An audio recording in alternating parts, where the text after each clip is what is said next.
आज चाहिँ हामी चिजी पटेटो स्नैक्स बनाउनु पर्छ। हेर्नुस् त कस्तो मजाको बनिएको छ। यो चाहिँ 5 मिनेटमै बनिएर रेडी भइहाल्छ। यो चाहिँ खानुमा पनि एकदमै मिठो हुन्छ। हेलो एभ्रिवान, नमस्ते। रेखाको किचनमा तपाईहरुलाई स्वागत छ। अब चाहिँ हामी रेसिपी सुरु गर्नुपर्छ। रेसिपी सुरु गर्नुको लागि चाहिँ मैले यहाँ आलुलाई चाहिँ क्युब साइजमा काटेर राखेको छु। म चाहिँ यसरी टुथपिकमा हाल्दैछु। टुथपिकमा हाल्नुको लागि चाहिँ अलिक होसियारीले हाल्नुहोस् होला, हातहरु खोच्नु सक्छ। मैले चाहिँ यहाँ 2टा टुथपिक युज गरेको छु। भिडियो राम्रो लाग्छ भने लाइक गरिदिनुस् होला। च्यानलमा नयाँ हुनुहुन्छ भने सब्स्क्राइब गर्नु नबिर्सिनुस् होला। मैले चाहिँ आलुलाई सबै टुथपिकमा हालिसकेको छु। अब चाहिँ हामी आलु चाहिँ पानीमा बोइल गर्नुपर्छ। मैले चाहिँ यहाँ 3 कप पानी युज गरेको छु। तपाईहरु कति आलु पकाउनुहुन्छ त्यो हिसाबले पानी हाल्न सक्नुहुन्छ। अब म हाले यसमा नुन, हल्दी। पानी चाहिँ बोइल भइसकेको छ। अब म हाल्दैछु यसमा आलु।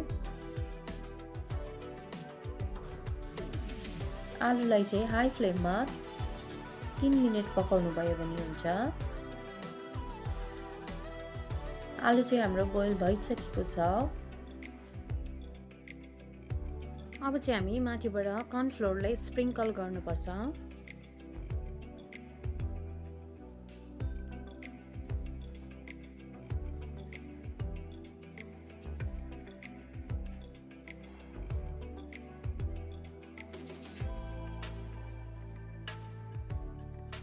चाहिँ हामी आलुलाई कोट गर्नुको लागि ब्याटर रेडी बनाउनु पर्छ। ब्याटर रेडी बनाउनुको लागि मैले यहाँ 1 कप मैदा युज गरेको छु।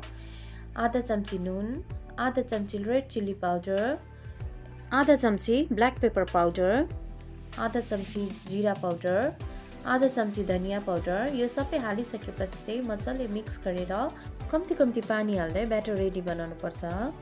पानी चाहिँ एकैचोटि नहाल्नुहोस् होला, कम्ती कम्ती गर्दै हाल्नुहोस् होला। ब्याटर चाहिँ हामीलाई बेसी पातला पनि चाहिँदैन, बेसी मोटो पनि चाहिँदैन। यतिको बनाउनु भयो भने हुन्छ। हेर्नुहोस् त हाम्रो चाहिँ ब्याटर बनिएर रेडी भइसकेको छ। अब चाहिँ हामी आलुलाई यसमा डिप गर्नुपर्छ। आलु डिप गरिसकेपछि हामी चाहिँ ब्रेड क्रम्बमा कोट गर्नुपर्छ। यो चाहिँ ब्रेड क्रम्ब हो। यो चाहिँ घरमै बनाएको ब्रेड क्रम्ब हो।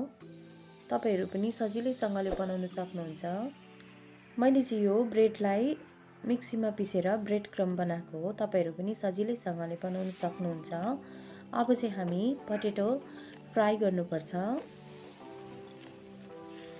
फ्राई गर्दाखेरि चाहिँ हाई फ्लेममा फ्राई गर्नुहोस् होला। फ्राई गर्दाखेरि चाहिँ एक पटेटो हाल्ने बित्तिकै नचलाइहाल्नुहोस् होला। कमसेकम 8 साइड पाकेपछि मात्रै फ्लिप गर्नुहोस् होला, नभए हाम्रो ब्रेड क्रम्ब्स निस्किहाल्छ।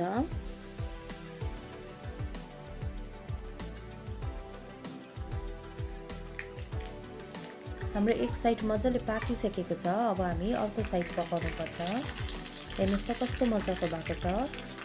यदि तपाईहरु मेरो च्यानलमा नयाँ हुनुहुन्छ भने प्लिज सब्स्क्राइब गर्नुहोस् होला। मैले मेरो च्यानलमा यस्तै सजिलैसँगले हाम्रो घरमै भएको सामानहरुले मिठो मिठो रेसिपीहरु बनाएर अपलोड गरेको छु। तपाईहरु हेर्न सक्नुहुन्छ। तपाईहरुलाई यो चिजी पटेटो स्नैक्सको रेसिपी कस्तो लाग्यो प्लिज कमेन्ट गर्नुहोस् होला। यदि राम्रो लाग्यो भने फ्रेन्ड्स अनि फ्यामिलीहरुसँग शेयर गरिदिनुहोस् होला। मैले चाहिँ यहाँ टमेटो केचप र चीज हालेको चाहिँ भिडियो रेकर्ड भएन रहेछ, त्यसको लागि सरी। यस्तो मिठो मिठो रेसिपी तपाईहरुसँग लिएर आउने नै छु। तबसम्मको लागि बाइ बाइ, टेक केयर।